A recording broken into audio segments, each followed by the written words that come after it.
विवेक पांडे और मध्य प्रदेश की बड़ी बहस में आप सभी का स्वागत है। और आज बड़ी बहस का मुद्दा कोई सियासी और राजनीति नहीं है, बल्कि आज का मुद्दा है गर्मी का कहर, जिसका सितम शहर शहर पर पड़ रहा है। तो इंसान के साथ साथ पशु पक्षी के लिए भी ये गर्मी जो है वो परेशानियों का सबब बनी हुई है।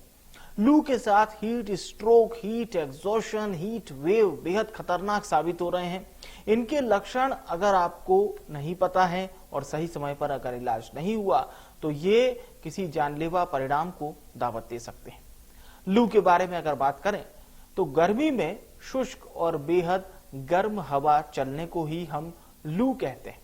जैसा कि आप जानते हैं कि अप्रैल से लेकर जून के महीने में ये अधिक समस्या रहती है और इस वक्त नौतपा भी चल रहा है। लू जब लगती है तब तापमान बहुत अधिक होता है। लू लगने पर शरीर का तापमान कम से कम 102 डिग्री से तापमान से ऊपर हो जाता है। जब कोई शख्स गर्म हवा और धूप में देर तक रहता है तो उसका शरीर गर्म हवा के संपर्क में आने से उसे लू लग जाती है। और वहीं लू और हीट स्ट्रोक में काफी अंतर होता है। हीट स्ट्रोक आपके शरीर में तब होता है जब आपकी बॉडी खुद को ठंडा नहीं कर पाती। हाइपोथैलेमस जो आपके माइंड का एक पार्ट है, एक हिस्सा है, जो कई बॉडी एक्टिविटीज को कंट्रोल करता है, आपके बॉडी के मेन टेम्परेचर को भी तय करता है। यह आमतौर पर किसी व्यक्ति का तापमान करीब 98.6 डिग्री फ़ारेनहाइट 37 डिग्री सेल्सियस पर सेट करते हैं। अब आपको आसान भाषा में हीट स्ट्रोक के बाद हीट एग्जॉशन के बारे में भी बताते हैं, जिसे आप बड़ी आसानी से समझ पाएंगे कि लू, हीट स्ट्रोक और हीट एग्जॉशन में आखिर क्या अंतर है।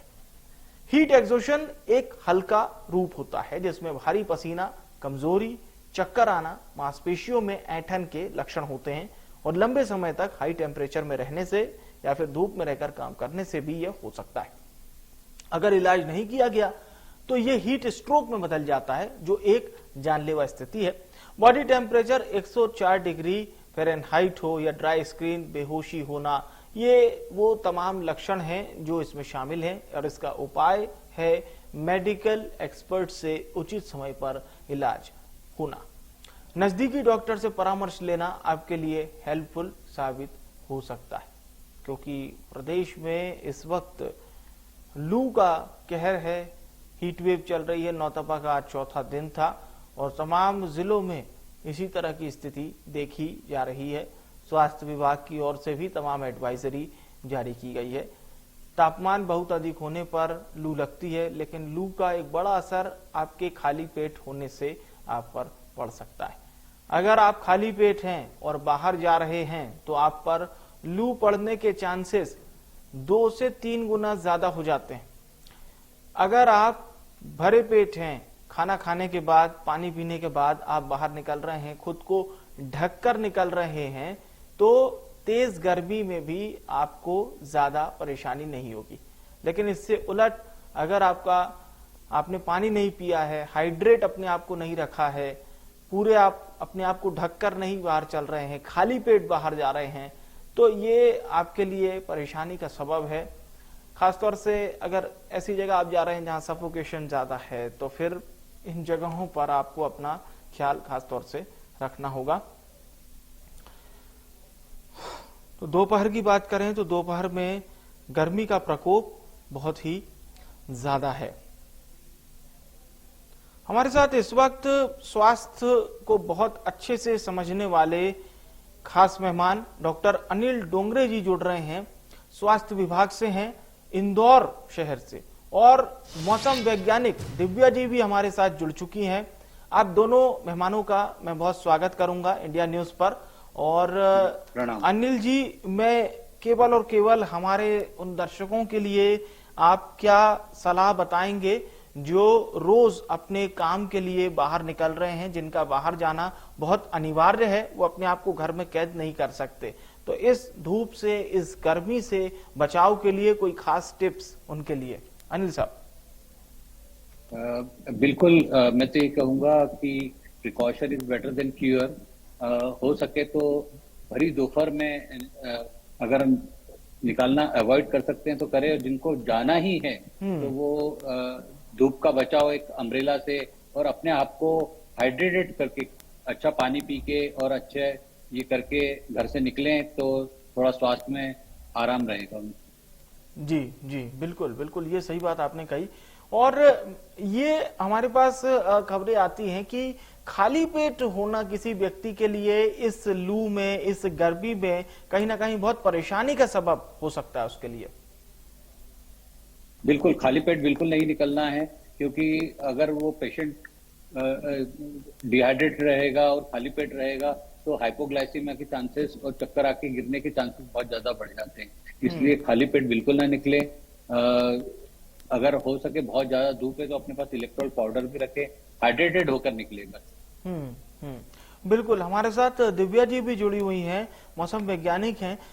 दिव्या जी, आप लोगों का आकलन क्या कहता है? क्या ये जो 2024 की गर्मी है ये 2023 और 2022 की गर्मी से किस तरह से भिन्न है? क्यों ऐसा कहा जा रहा है कि गर्मी का प्रकोप पिछले साल से भी ज्यादा लग रहा है? हाँ, अभी देखा गया तो ना हर साल में हम टेम्परेचर ज्यादा इंक्रीज ही देख रही है। पहले वो टेम्परेचर, हाई टेम्परेचर का दिन बहुत कम रहते थे, जैसे 3-4 दिन में रहते थी, लेकिन लेटेस्ट लास्ट कुछ साल का हम चेक किया तो वो जो 40 क्रॉस करके जो टेम्परेचर्स है वो दिन आजकल बढ़ रहे हैं, उसका फ्रीक्वेंसी बढ़ रही है। जी जी, ये कारण क्या है? ग्लोबलाइजेशन हमारा ज्यादा से ज्यादा बढ़ रहा है, ये एक बहुत बड़ा इसमें कारण बन रहा है। हाँ, ग्लोबल वार्मिंग है, मतलब हम आमतौर पर ये बोल सकते हैं ग्लोबल वार्मिंग का इम्पैक्ट रहता है, क्योंकि हमारे हर साल में हमारे मतलब वायुमंडल में ग्रीन हाउस गैसेस का एमिशन बढ़ते रहते हैं। हम कितना भी कम करने के लिए कोशिश कर रही है, भी ना वेहिकुलर एमिशन है, इंडस्ट्रियल एमिशन है, वो जितना एटमॉस्फेयर में आता है उतना टेम्परेचर बढ़ेगा। तो जो भी हीट एटमॉस्फेयर में है वो ट्रैप करके रखेंगे, तो हर साल इसका एमिशन भी बढ़ रहे हैं, साथ साथ टेम्परेचर भी बढ़ रहे हैं। बिल्कुल, यानी कि हम ये मान के चलें कि नेचर से हम जितना दूर होते जा रहे हैं, और खासतौर से मेट्रोपॉलिटन सिटी पर हम देखते हैं कि एयर कंडीशन ये बिल्कुल एक नॉर्मल चीज हो गई है। जैसा आमतौर पर पहले इस्तेमाल पंखे और कूलर का होता था, आज उसकी जगह कहीं ना कहीं एसी ने ले ली है। हाँ, अफोर्डेबल नहीं है सबके लिए, ये भी हमें स्वीकार करना होगा, लेकिन मध्यम वर्गीय लोग इसे अफोर्ड कर रहे हैं। ये अब एक तरह से कंपलसरी चीज हो गई है। बट ये हमारे एटमॉस्फेयर के लिए कितना नुकसानदायक है? अगर हम दिल्ली जैसे राज्य की बात करते हैं, जहां पर मान लीजिए तकरीबन अगर 50 से 80 लाख एसी एक समय में चल रहे हैं, तो ये कितना बुरा है उस शहर के इकोसिस्टम के लिए? वो जरूर वो मतलब उसका इम्पैक्ट नेगेटिव इम्पैक्ट ही रहेगा, क्योंकि एसी जितना भी हम अंदर कूल करते उतना बाहर उतना गर्म करते हैं, तो एटमॉस्फेयर को अगेन मतलब टेम्परेचर बढ़ा रही है। तो उसकी वजह से वो भी एक फैक्टर है, जितना हम मतलब अंदर ठंडा रखते हैं और ग्लास बिल्डिंग बनाते हैं, वो सब अदर वे में टेम्परेचर बाहर बढ़ने के लिए मतलब होता है उसकी वजह से। बिल्कुल, कहीं ना कहीं इकोसिस्टम को ये एयर कंडीशन जो है वो बिगाड़ रहा है एसी। अनिल जी के पास एक बार फिर से रुक कर दें। अनिल जी, अभी आप लोग किस तरह की चीजें फेस कर रहे हैं? अगर हम पेशेंट की बात करें तो इसमें अभी तादाद किसकी ज्यादा आ रही है? क्या इसमें बच्चे शामिल हैं या बड़ी उम्र के लोग शामिल हैं? इस गर्मी का सबसे ज्यादा असर किस वर्ग पे हो रहा है, एज वाइज अगर हम बात करते हैं तो? नहीं, इसमें सभी पे असर हो रहा है, जो भी इस भरी धूप में अपने घर से बाहर निकल रहा है। खासकर मैं उन लोगों की बात करूंगा जो ऑफिस में या घर पर एसी में रहते हैं और तुरंत एसी से निकलकर वो धूप में ट्रेवल करते हैं। तो कभी भी ऐसा ना करें, क्योंकि टेम्परेचर जब भी एकदम अलग होगा तो उसका इफेक्ट बॉडी पे पड़ेगा ही। और एसी जो लोग बिल्कुल बहुत कम पे चलाते हैं, जैसे 16-17 पे चलाते हैं और सीधे अपनी बॉडी को एक्सपोज कर देते हैं गर्मी के लिए, तो उनके लिए तो ये बहुत ही घातक होता है। इसलिए सभी से ये आपके चैनल के माध्यम से ये रहेगा कि कभी भी बॉडी को एकदम एक्सपोज ना करें, थोड़ी देर कहीं छांव में रुकें, थोड़ा सा टेम्परेचर को बॉडी के अकॉर्डिंग मेंटेन होने दें और फिर उसके बाद अपना धूप में काम करें। अच्छा डॉक्टर साहब, ये बहुत अच्छी चीज आपने बताई है और मुझे लगता है कि लोग इससे दो चार जरूर होते होंगे। हम बाहर से अगर गर्मी से आ रहे हैं, मान लीजिए अपने दफ्तर जा रहे हैं, वहां पर एसी चल रहा है और एकदम से हम 40-45 डिग्री सेल्सियस की गर्मी से सीधा हम 20 to 25 डिग्री सेल्सियस पहुंच जाते हैं, यानी कि एसी में। ये सडन हमारे शरीर पर कितना असर करता है विद इन सेकेंड, अगर हम एकदम से एटमॉस्फेयर चेंज कर रहे हैं तो? बिल्कुल, बहुत जल्दी चेंज करता है, क्योंकि एकदम बॉडी का टेम्परेचर अभी आप देख रहे हैं कि 16-17 पे था, अभी देखेंगे कि बिल्कुल 40 के आसपास आ गया। तो बॉडी के जितने सेल्स रहे वो कहीं ना कहीं डैमेज तो होता ही है, और सर पे भी इसका असर पड़ता है, दिमाग पे भी इसका असर पड़ता है, जिससे कई लोग डिहाइड्रेटेड बहुत जल्दी हो जाते हैं और कहीं ना कहीं चक्कर खा के गिरते हैं और एडमिट होते हैं।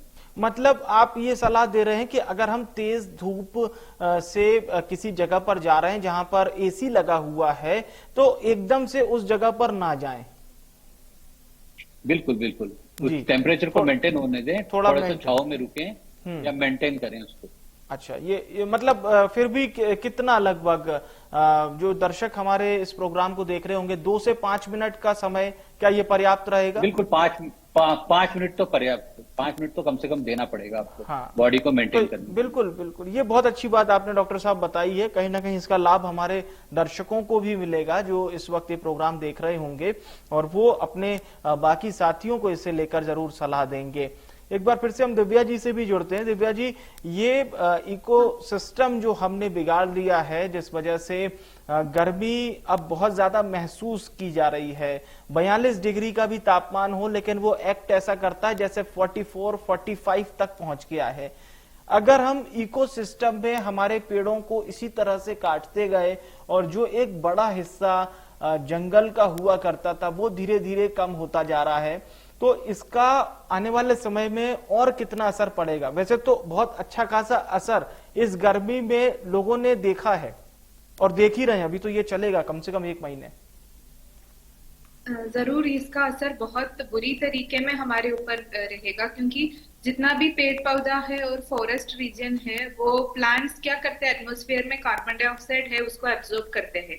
Carbon dioxide one of the most important green house gas है। वो धरती में इतना टेम्परेचर ट्रैप करने में कार्बन डाइऑक्साइड का बहुत महत्वपूर्ण स्थान है, तो इसलिए उसको निकालना एटमॉस्फेयर से जो करते हैं प्लांट्स है, तो हम जितना प्लांट्स काटते हैं उतना कार्बन डाइऑक्साइड का एमिशन मतलब एटमॉस्फेयर में ही रहेगा। तो वो अगेन मतलब हमारा छाव एक देते हैं, मतलब शेड देते हैं पौधे, उसके साथ साथ वो रिमूवल प्रोसेस है वो भी कम हो जाएगा। तो वो फ्यूचर में हम उसके लिए कुछ किया नहीं, हाँ, तो उसका बहुत बुरा असर हमारे ऊपर आए। और सबसे अच्छी बात ये भी है दिव्या जी कि पेड़ों का जो काम है वो सिर्फ छांव को लेकर ही नहीं, बल्कि वो एक पूरे इकोसिस्टम को बनाकर चलते हैं। वेदर क्लाइमेट जो अभी बहुत चेंज हो रहा है, जो चीजें सफर कर रहे हैं, जैसे हालिया हमने दुबई देखा था, वहां पर 2 साल में जितनी बारिश होनी थी वो तकरीबन 3 दिन में हो गई। ये पूरा चीजें बताती हैं कि हम बहुत ज्यादा ग्लोबलाइजेशन की इस दौर में हम बहुत आगे तो चल रहे हैं, लेकिन नेचर को स्किप करके हम आगे नहीं बढ़ सकते, क्योंकि फिर नेचर जब पूरे तरह से अपने आप को रिबूट करेगा तो कहीं ना कहीं उसके खामियाजा हमें समय समय पर भुगतने पड़ते हैं। और मुझे लगता है कि दुबई बहुत अच्छा उदाहरण है पूरी दुनिया के लिए। सच में अभी देखा गया तो हमने जो भी वेदर एक्सट्रीम वेदर इवेंट्स है वो हर जगह में बढ़ रहे, उसका इंटेंसिटी बढ़ रही है, फ्रीक्वेंसी बढ़ रही है। उसका मेन रीजन ये है एटमॉस्फेयर में तापमान बढ़ रहे, तापमान बढ़ रहे तो उतना नमी वाटर वेपर एटमॉस्फेयर में आता है, तो वाटर वेपर जो है उसमें बहुत ज्यादा एनर्जी रहते हैं, हम उसको लेटेंट हीट बोलते हैं। तो जितना एनर्जी एटमॉस्फेयर को मिलते हैं वो ऐसे प्रकार में उसको रिलीज करते हैं, बहुत इधर बहुत एकदम इंटेंस तूफान की स्टाइल में, नहीं तो एकदम बड़ी एकदम हेवी रेनफॉल है, एक्सट्रीम रेनफॉल के टाइम में। तो इसलिए हम अभी लास्ट कुछ साल में देखा गया तो मतलब एक वीक का बारिश एक दिन में होता है। तो वो इसका मतलब सिर्फ टेम्परेचर की बढ़ोतरी से हमें जो मतलब डिस्कम्फर्ट महसूस हो रही है, उसके अलावा ये भी उसका प्रॉब्लम्स है, साथ साथ ये भी हमें एक्सपीरियंस करना पड़ेगा। जी, ये बहुत अच्छी इंफॉर्मेशन आपने दी। बिल्कुल, एक बार फिर से हम डॉक्टर अनिल हमारे साथ बने हुए हैं। अनिल जी, मेरा एक सवाल जरूर रहेगा जो जेन्युइनली हम फेस कर रहे हैं। जैसे हम एसी में रहते हैं सर, तो कम पानी पीने का मन करता है, और फिर जैसे ही हम बाहर जाते हैं और मार्केट एरिया में जाते हैं तो एकदम से गला सूखने लगता है। एसी में जो लोग 6 से 8 घंटे काम कर रहे हैं, उन्हें प्यास कम लग रही है, एक बोतल पानी पी रहे हैं तो भी उन्हें लगता है कि हाँ ये तो सफिशियंट है। तो इसके लिए क्या एडवाइस आपके पास है सर, जो लोग लगातार एसी में ही बैठ के काम कर रहे हैं? जी सर, जो लोग चाहे एसी में काम करें चाहे वो बाहर रहे मार्केट में, उन्हें ये समझना है कि बॉडी का जो स्ट्रक्चर है वो पानी पे ही डिपेंड दिखता है। तो वो पानी पीते रहे, क्योंकि वो एसी में बैठे हैं इसलिए पानी की डिमांड कम हो रही है, क्योंकि ठंड है। हाँ। और उसमें आपको यूरिन ज्यादा लगती है, आप ये भी देखिएगा, तो डिमांड और बढ़ जाती है। तो इसलिए आपको पानी पीते रहना है, चाहे आप मार्केट में रहें चाहे आप एसी में रहें। ये जरूर है कि अगर डिमांड सही रहेगी तो ही बॉडी उस लेवल पे काम करेगी, अन्यथा आपकी बॉडी जैसे आप एसी से बाहर निकलेंगे तुरंत आपकी बॉडी डिहाइड्रेट हो जाएगी, आप चक्कर खा के कहीं गिर पड़ेंगे, या आपका हाइपोग्लाइसीमिया हो जाएगा, या आपका बॉडी का टेम्परेचर इतना बढ़ जाएगा कि आपको वीकनेस हो जाएगी। तो इन चीजों को ध्यान में रखने के लिए आप अपनी बॉडी को हाइड्रेट रखें और अपना ध्यान रखें। मतलब एसी में अगर हम हैं तो जैसे हमें प्यास मान लीजिए नहीं लग रही है, बॉडी रिक्वायर नहीं कर रही है कि पानी पीना चाहिए, तो उसमें भी कुछ अंतराल में हम पानी पीते रहें, क्योंकि बाहर जाने में ये दिक्कत नहीं होगी। बाहर जाने में तो बॉडी को ज्यादा से ज्यादा नीड लगेगा, गला सूखेगा तो आप पानी पिएंगे। बिल्कुल बिल्कुल, अगर आप एसी में भी बैठे हैं तो कुछ अंतराल पे पानी पीते रहें, क्योंकि अगर आपको मालूम है कि अब आपको बाहर निकलना है तो बॉडी डिमांड करेगी ही आपसे। बिल्कुल, ये अच्छी बात आपने बताई है, क्योंकि ये इस चीज से फेस कहीं ना कहीं बहुत लोग इस चीज को फेस कर रहे होंगे। ये बहुत अच्छी बात आपने बताई। हम लोग ये भी देखते हैं अनिल साहब कि लॉन्ग ड्राइव पे भी अभी जो लोग जा रहे हैं और कार में अगर एसी चल रहा है और बाहर के एटमॉस्फेयर की बात करें तो वो बहुत ज्यादा गर्म होता है, तो कुछ उनके लिए भी सलाह कि एकदम से वो एसी से अगर बाहर जा रहे हो तो किस बात का उनको ख्याल रखना है? मान लीजिए सडन उनको उतरना ही है या बाहर जाना ही है कार से, अगर वो ड्राइव कर रहे हैं और लंबे समय से ड्राइव कर रहे हैं, एसी में ही बैठे हैं, बाहर का टेम्परेचर अगर बहुत ज्यादा है तो मेरी सलाह ये रहेगी कि कहीं पे भी पहले छाव में गाड़ी रोकें, 2-4-5 मिनट रुकें और उसके बाद में उतरें। सडन ये नहीं करें, उनको पता, अपने को पता ही नहीं चलता, अपन क्या करते हैं गाड़ी रोक देते हैं और तुरंत उतरते हैं बाहर, और पता चलता है 5-10 मिनट बाद अपनी तबीयत खराब हो गई। कई लोगों को ऐसे में लू लग जाती है, तब तो पता नहीं चलता, लेकिन आधे घंटे बाद, 1 घंटे बाद या 2 घंटे बाद पता चलता है कि कमजोरी आना शुरू हो गई, फिर सीधे बिस्तर पकड़ लेते हैं। जो भी ऐसे लोग हैं जिनको भी वोमिटिंग हो रही है या फिर लूज मोशंस हो गए गर्मी में आने के बाद, तो वो तुरंत चिकित्सक की सलाह लें, क्योंकि वो बहुत ज्यादा डिहाइड्रेटेड हो जाते हैं और उन्हें पता नहीं चलता। और सर अगर हम भोजन की बात करें तो आप क्या सलाह देते हैं? ज्यादा बार खाना है, कम खाना है? क्योंकि जो लोग मान लीजिए इंटरमीडिएट फास्टिंग करते हैं 16-8 के हिसाब से, तो वो एक बार में थोड़ा ज्यादा खाना खाते हैं। तो इस मौसम के हिसाब से क्या किया जाए? ज्यादा खाना है या फिर आपको अंतराल में खाना आप खा सकते हैं, जैसे 2 से 3 बार? नहीं, आप बिल्कुल अंतराल में खाना खाइए, थोड़ा थोड़ा खाइए, और ज्यादा पेट भर के कभी भी मत खाइए, क्योंकि पेट भरा हुआ रहेगा तो वोमिटिंग और इसके चांसेस बहुत ज्यादा रहेंगे। तो थोड़े थोड़े अंतराल में खाइए और पानी पीते रहिए। पानी पीते रहे, पानी मतलब एक अच्छा हमारा सोर्सेस होगा। बिल्कुल। दिव्या जी, आप लोग की रिसर्च क्या कहती है कि अभी ये गर्मी का आकलन जो है वो दिन प्रतिदिन और बढ़ेगा, और इसे हम रोकने के लिए सबसे अच्छा उपाय क्या कर सकते हैं? क्योंकि सरकार भी अपनी ओर से इस पर नजर बनाए हुए है, स्टडी चल रही है, बट लोगों के लिए एक अच्छा डिसीजन क्या हो सकता है कि वो अपने स्तर पर ये काम करें? हम मतलब जो भी रिसेंट स्टडीज जो दिखा रहे आने वाले सालों में भी टेम्परेचर बढ़ने का ही टेंडेंसी है, तो उसको कम करने के लिए मेन हमें यही देखना है ग्रीन हाउस एमिशन जितना भी हो उसको मतलब छोटा अमाउंट है तो वो भी कम करने के लिए हम कोशिश करना है। एक्चुअली पब्लिक ट्रांसपोर्ट का यूज करना है। अभी देखा गया तो एक गाड़ी में एक बैठ के जाते हैं तो जितना भी 1/4 एमिशन जो पोल्यूट कर रहे हैं वो अमाउंट सेम रहेगा। तो हमारी तरफ से जो भी बर्निंग है, मतलब जो प्लास्टिक वगैरह बाहर डाल के बर्न करते हैं, जलाते हैं, वो सब चीज हमें रिड्यूस कर सकते हैं। तो जितना एमिशन एटमॉस्फेयर में हम देते हैं वो कम कर सकते हैं। और साथ साथ हमें पेड़ पौधा और लगाने के लिए, फॉरेस्टेशन और करने के लिए हमें, मतलब वो आने वाले जनरेशन के लिए भी वो बहुत जरूरी है। तो वो भी हम कर सकते हैं। ये सब इसमें से अभी जो एमिशंस है उसका कम करने के लिए हमें कोशिश कर सकते हैं। बिल्कुल, ये आपने अच्छी एडवाइस दी। लेकिन हमारे यहाँ सोसाइटी का एक माइंडसेट चलता है कि लोग पब्लिक ट्रांसपोर्ट का यूज ज्यादा तभी करते हैं जब उनके पास पैसे कम होते हैं। ये एक माइंडसेट की मैं बात कर रहा हूँ, क्योंकि हमारे यहाँ ये एक माइंडसेट चलता है कि हाँ, आपके पास खुद की कार है तो फिर ठीक है, आप अपनी कार यूज कीजिए, फिर आप पब्लिक ट्रांसपोर्ट की तरफ नहीं जाते। हाँ, दिल्ली में हम कह सकते हैं कि लोग मेट्रो यूज कर रहे हैं कार होने के बावजूद भी, लेकिन ऐसा अन्य शहरों में हम होता हुआ नहीं देखते। लोगों के पास कार है तो वो खुद की कार यूज करते हैं, भले उस कार में एक आदमी बैठ के जाए। इवन कार, अगर मान लीजिए 4 दोस्त हैं और एक किसी कार में सभी चारों दोस्त बैठ के जाते, तो ये भी एक अच्छा कहीं ना कहीं एक डिसीजन हो सकता है, अगर हम इस चीज को देखें तो।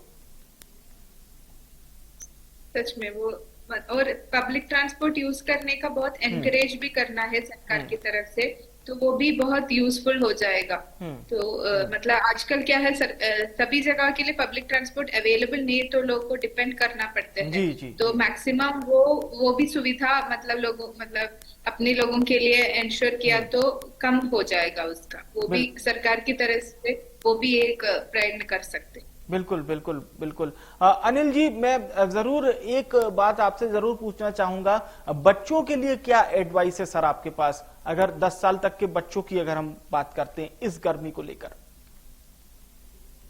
इतने एक्सट्रीम टेम्परेचर में तो बच्चों को दोपहर में बिल्कुल भी नहीं निकलना चाहिए। मॉर्निंग में जो भी स्कूल है, वैसे भी प्रशासन ये एडवाइजरी करती है कि स्कूल मॉर्निंग में पहले जल्दी ये हो, ओपन हो, और 12 बजे के पहले उनकी छुट्टियां हो जाए जी। और अगर बच्चे शाम को निकलते हैं तो खेलने को 6 बजे के बाद ही निकलें, दिन में दोपहर में बिल्कुल भी ना निकले। बिल्कुल, अन्यथा 99% वो बच्चे बीमार पड़ना है। चलिए, मैं बहुत बहुत शुक्रिया करूंगा डॉक्टर अनिल जी आपका, दिव्या जी आपका बहुत बहुत धन्यवाद। आपने अपनी रिसर्च के थ्रू हमारे सभी दर्शकों को ये बहुमूल्य जानकारी दी है, और हम आशा करते हैं कि आपकी इस जानकारी का असर हमारे दर्शकों के ज्ञानवर्धन में जरूर होगा। तो जैसा कि आप जानते हैं, गर्मी काफी ज्यादा पड़ रही है, कहीं पारा 40 तो कहीं 45 तो कहीं 46, 48, 49 तक पहुंच रहा है। हीट वेव चल रही है, हीट स्ट्रोक का असर लोगों पर भी देखा जा रहा है। डिहाइड्रेट होने के बाद आपको इस गर्मी में बहुत ज्यादा दिक्कतें हो सकती हैं, इसलिए अपने आप को डिहाइड्रेट से बचाने के लिए आप पानी पीते रहें। खाली पेट घर से बाहर बिल्कुल भी ना निकलें, ये सलाह दी जा रही है। और दोपहर का जो समय है, जब गर्मी धूप अपने पीक पर होती है, 12 बजे से लेकर 4 बजे का समय, ये बहुत ही ज्यादा इसमें धूप रहती है। तो ऐसे में बहुत ज्यादा आपके लिए उपयोगी हो तभी आप घर से